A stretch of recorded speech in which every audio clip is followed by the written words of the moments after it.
Would you like to reduce your net fleet fuel spend by 10 to 23%? Could you use that money in other areas in your company while reducing your carbon footprint at the same time? Click the link below and learn more. Hey, everybody, I'm Mike Vincent. Welcome to FEI Freight Executive Insights. I have been stalking this person on LinkedIn for quite some time. She finally has a free moment. In fact, we were supposed to record this like 20 minutes ago, but she got a phone call and so did I. Very, very busy. It's Stori Conrad, and she is Vice President of Sales and Marketing at Gulf States Trucking Incorporated, which I'm guessing is somewhere in the Gulf States region. Is that right? It is Houston, Texas. There you go. Houston, Texas. Excellent. Hey, thank you for coming on the show. How are you today? I am good. I guess I didn't even check the date whenever we agreed to this, because who in trucking agrees to do a podcast on a Monday? Yeah, well, only those who are very aggressive type A, Yeah. right? Hello.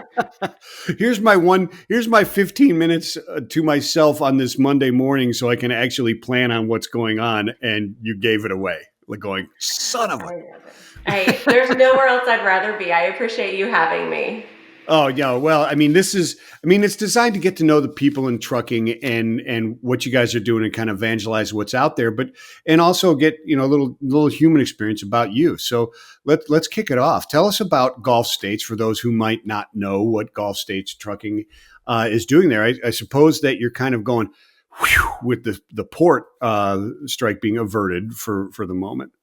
Yes, absolutely. That definitely took a toll on us. I think I've got some gray hairs I was trying to cover up this morning. But definitely I've got a whole bunch more of those 2 days, 3 days that they were striking, that they were picketing. But Gulf States Trucking, we are a logistics company. We handle anything from hot shot in a truck to, or like a pickup truck. Hot Yeah. shot to Oh, right. You all 150. the way down to like an F-350 and stuff like that. Yes. Okay. Yep. Gotcha. Yep. So hot shot to 150,000 pound loads. So we've got a variety of equipment. We are privately owned. We operate with roughly 200 trucks. That is over all of our divisions from hot shot to 150,000. Oh, wow. And we've got over 40 acres here in the Houston area. 40? 40? Yes. That's a lot of acres in the Houston area. Houston's big, but still, in any major city, 40 acres is a bunch. So what are you doing? So I guess up to the 150. So you're doing a lot of outer gauge and stuff like that. So I got you. So are you doing break bulk shipments out of the, you are. See, Yeah. that's fun. Because, you go to break bulk, which I go to that conference. And even the people who have I'll been see you doing it there. for years are like, well, I can't really define it, but I know it when I see it. Right. Oh yeah, it's big. And it's been really interesting to learn too, because my background has been specifically on containers, container drayage and warehousing. And so when Yeah. I joined GST, it kind of opened up so many more doors of what I can offer people. And I'm learning so much about, it's a different beast. It is Oh, completely yeah. different. Even down to the hot shot side is different. So I'm learning so much. It's been really interesting. Well, you could, in your space, you could have, in that space of break bulk, where you have, you can have a hot shot that's 150,000 pounds, like you said, right? Especially in the oil industry that's down there, right? Houston's a big out of gauge port, right? Oh yeah. Yeah, It's a good it's percentage. very diverse. Houston is very diverse, and that's what I love so much about it.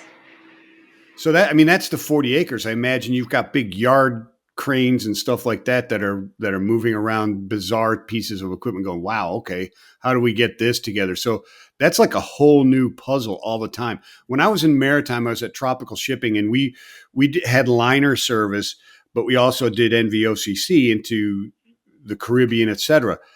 And at my different facilities, I was in charge of the container freight stations, but we had huge yards as well, where we're strapping dump trucks to flatbeds and stuff like that to get Yeah. them moved to the islands, right? It's Yes. Yeah. crazy the type of stuff you see, right? It really is. And it makes you have a whole new respect too when you're driving down the freeway.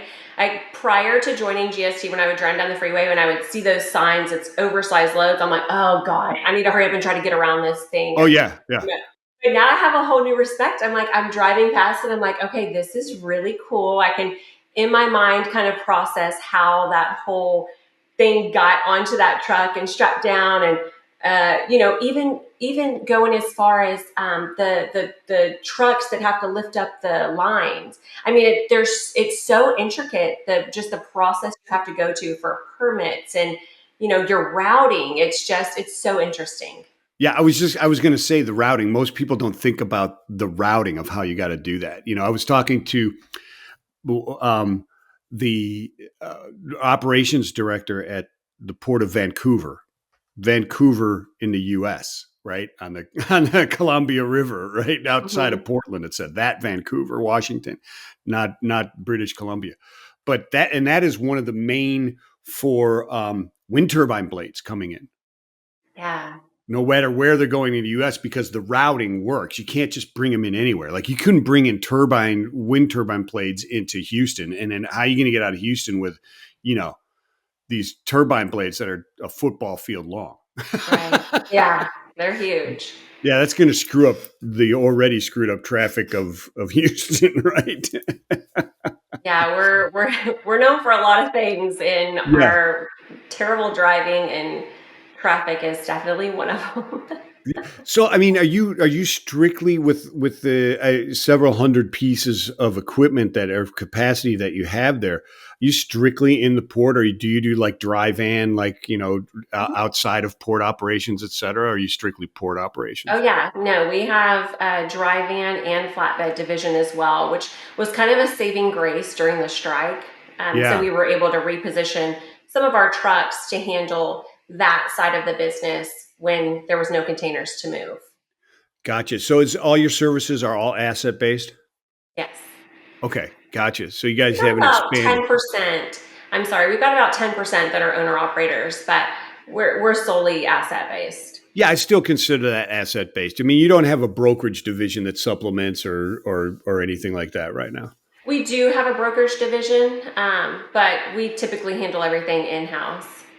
Oh, okay. I got you. Yeah, That's just that's as really needed. yeah. So did you see much diversion beforehand on the strike? Were your customers like serious about it, or were they kind of like, even though it's serious and they saw it coming, there's not a whole lot they could do, right? I mean, I saw Fox News out there talking to Gene Soroka, and I knew what his answer was going to be. Like, no, they're not going to send it here. It'll take a month to get here. They're just, it doesn't work that Yeah. way. Yeah, it was What did you kind of guys one of say? those situations where if there was going to be a diversion, it would have had to happen months prior to the strike, right? I mean, Yeah, we were having conversations with our partners, and there really wasn't a sense of panic until a couple of days before the right. strike. Once it got closer and everyone kind of realized, okay, this is really going to happen, they're not going to come to an agreement. What are we going to do? And so we were just pulling as many containers as we could just to get them out of the Yeah. port, and not turning in export containers just so the product that were inside those containers didn't get locked in the port for whoever, Yeah, however I mean, they long. could have other options to export. Export's a little easier to change port than it is import. I mean, in that short enough.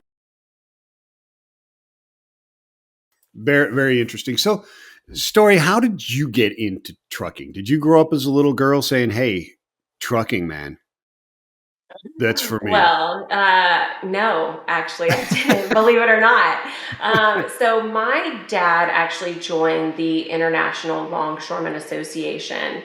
Oh, Um, yes, he just retired. He spent 55 years with the ILA.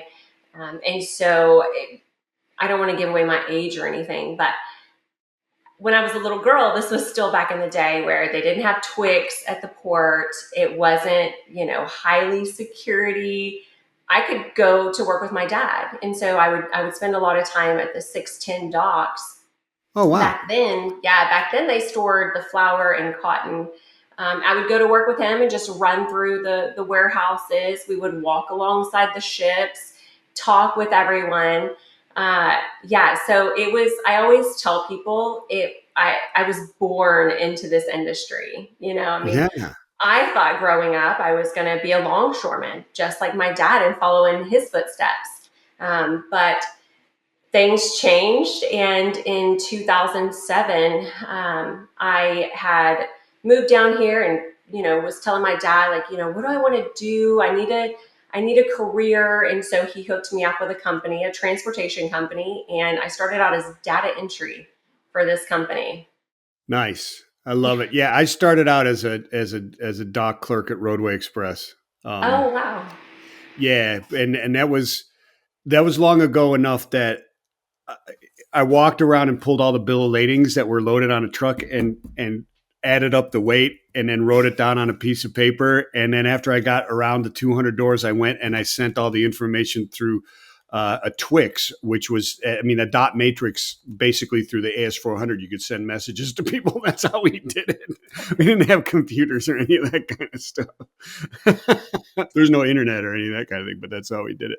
That's really interesting. Did you ever get to run the equipment on the on in the or ride alongside, like in a crane, a gantry crane, and that type of stuff? Well, no, unfortunately. But Oh, one experience that was really cool that I did have is when once I started in the transportation industry, yeah. there was a weekend that one of the locals needed an extra hand, and so I got the opportunity. I want to say it was like local 28, um, but it was down at 610 where they handle all the cars now. And so I got to spend the weekend driving Audis off of a big vessel.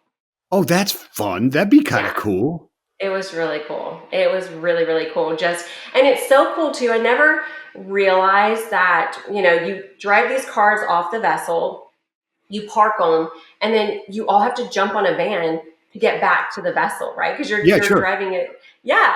And so it was just so much fun just spending the weekend with those members, learning more about them and what they do, and then really getting hands-on experience to do it. That is pretty cool. Yeah, working the row vessels, right, with Audis. That's very fun. That's Yeah. very cool. Very cool. Yeah, I got the chance to ride in the little glass bubble in a gantry crane and run the big, well, they're not little, the big stackers, right? The big Mhm. H with the tires bigger than a truck and stuff like that. Those are scary business up there, man. That's some I'm serious work. sure. That takes I'm some talent. sure. That Yeah, takes I some talent. always tell, I get so giddy. I'm such a nerd about this whole industry. Yeah. But anytime that I get to go inside the port and do a port tour, I live for that. I love it so much. And I always tell them one day, I want to go up in a crane. Like, Yeah. I want to get up there and just see the world from that angle. I mean, we've got some crane operators will post pictures online. And so you kind of get a little hint of what it looks like. But I feel like there would be nothing better than to just sit there, look down, and just see everything, right? Just see our It's economy moving. it's pretty amazing. It's pretty amazing. I suppose after a while you get desensitized to it, but I was up there once for a few hours and it was amazing. The entire time was very cool. Highly suggested. They got to get you up there. Come on, people, get Story up there. She's got to Come see on. this thing. Come One thing that on. you are passionate about. Let's talk about that a little bit. I mean, time is flying. These shows should be a lot longer, but you do a lot of work in the transportation club at Houston. You have some other passions, and being in sales and marketing and that outreach, it's really important to be involved in the community that you're serving, right? Absolutely. I mean, especially like you said, being in sales and marketing. I mean, you have to, 50% of your role is networking, getting out, creating a brand for yourself. One thing that I love so much is like you said, I am really big on LinkedIn. I love LinkedIn. I post videos, I engage with people, and it pays off because whenever I go into a conference or a room, there is somebody in that room who saw me online. Yeah, And it's such a good feeling, and it really just your career really just takes off when you put yourself out there like that. yeah, it really does. And our pre-talk, you were talking about working with students and kind of out of, I don't know if it's out of the industry or not, but your passion, your altruistic nature. Can you talk about that a bit? Yes, absolutely. So in 2017, I joined the Transportation Club of Houston as a member. It's just a nonprofit organization that had monthly luncheons to network, and their entire mission was to support students, raise money to give out scholarships to students pursuing a degree in our industry. Now, it is so important to encourage people to join our industry, encourage students to enter our industry. I know when I first joined transportation, I thought, oh gosh, just a bunch of men sitting back, smoking their cigarettes at their desks, throwing the F word around, right? It's kind of like what you envisioned, right? But it's changed so much. It's evolved so much. I mean, they were professionals back then, right? But now it's just this whole different realm of professionals. And so I joined in 2017. Shortly after that, I joined the board, and I've kind of moved my way up. Now I just entered my second year as president of Transportation Club. And 3 years ago, we were raising about $20,000, and giving it out, giving a couple of $100 to students to help with their uh, what's it called? Their semester. Tuition. Yeah. Yeah, to help with like for their semester. Yes. And 3 years ago, Matt Montalvo was our president. I was his vice president, and we thought, that we could be doing so much more just with a little more effort, right? So we decided, okay, we're going to throw in an additional event, because who doesn't love events in this industry, right? So we'll have different types of events alongside our luncheons. And we just want to raise as much money as possible. And so Matt's first year, we raised 60,000. And in when we were thinking about our scholarships, we wanted to, instead of just paying for maybe a book for a student, we wanted to pay for a whole semester. We want to impact these students' lives, because a lot of the men and women who are in school, um, they have families, they have Yeah. careers, Yeah. they're working and going to school. And so if we could just take that financial stress off of a student and let them join our workforce with as little debt as possible, how fulfilling is that? So Matt's first year, we raised 60. His second year, we raised 80. Last year, I get my first year as president, we gave out $87,000 to Wow. 13 students. Wow. Yeah, so we are truly, this year, I've got a goal of 100,000. So we just started our calendar year in August, and we are moving the needle. There's a very good chance we could make that. Yeah, that is fantastic, because everybody's looking for good talent. You're trying to foster good talent. You have internships and that type of stuff to bring them into the industry, but you're right. I mean, supporting them through school is just good for the industry overall, right? I mean, that's what we've always wanted. I've been in it for 34 years, and it's just recently that and relatively recently that it is like this career people look at and go, yeah, you know what? I want to get into this because it's very, very interesting. It's very, very involved, and it crosses all of the verticals of study. It really does. You have to have Yeah. everything, Yes, and right? I always tell my kid, I've got three young boys, and I always tell them, when you're thinking about your life and your career, choose something that is not going to go anywhere. And supply chain is not going to go anywhere. There will No, always be products being imported and exported. So I personally think it's a great career, and you have the opportunity to travel the world. you do, and to have true impacts across the board in everything from healthcare to environmental efforts, logistics. You have to have a steady supply chain. You have to have the right infrastructure. You have to have the right setup. Look at recycling right now. That's what I'm in right now. It's a disaster because the infrastructure, the logistics are terrible because changing to a circular economy from this linear, extract, use, and throw away is very difficult to do. and moving a product from one place to the other, no matter what it is, that's very complicated and can be very difficult and impacts everybody, like you said, across the globe. Across the globe. I applaud your efforts and thank you so much for coming on the show. I really appreciate it. And taking out time on a Monday morning, people. Monday morning, and the Monday morning after the 2-day strike is over too, I which has know. got to be crazy. Call me Actually, crazy. Yeah, people call me crazy. They're like, "How do you do this all?" And I'm like, "Well, you just do it, right?" I love it. I'm yeah. passionate about it. And, thank you for being consistent. I know that we've been trying to get this on the book. So I appreciate you. Well, thank you so much, everybody. Thank you all for watching Freight Executive Insights, and until the next time, peace and love, everybody.